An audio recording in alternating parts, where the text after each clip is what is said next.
দুটি তিনটে লোক আছে যারা এই গন্ডগোল পাকাচ্ছে।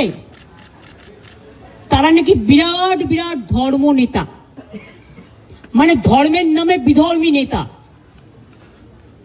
অনেক বড় বড় কথা বলেন। আর আর্থিক উৎস আমার মনে হয় বিজেপির নেতাদের জিজ্ঞেস করবেন, তারাই বলে দেবে। আমি পরিষ্কার বলছি, এর টোটাল সত্য তথ্য। আর কিছুটা আমার বাকি আছে, পেয়ে গেলে প্রেসের সামনে আসবে। কারা করেছে, কিভাবে প্ল্যান করে করেছে।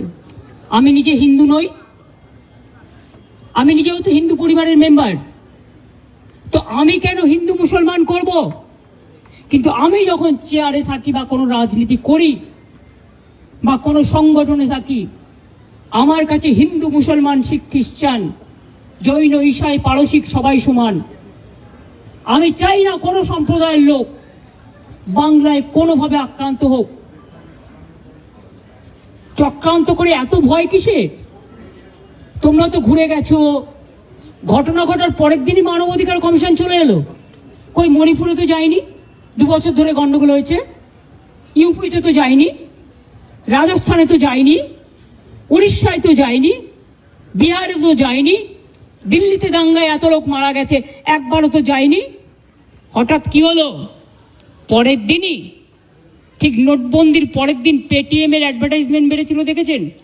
যদি আগের থেকে ঠিক না করা থাকতো তাহলে ভোরবেলায় বেরোলো কি করে, রাত 8টায় ডিক্লেয়ার করে। সেই রকম মনে রাখবেন যে একেবারে প্ল্যান করে এই ঘটনা ঘটানো হয়েছে, এবং যারা এই ঘটনায় প্ররোচিত হয়েছেন, প্রভোক্ট হয়েছেন এবং একটা কমিউনিটি আর একটা কমিউনিটির উপর ঝাঁপিয়েছেন, তাদের আমি বলবো এসব কিন্তু বাংলা সহ্য করবেন না।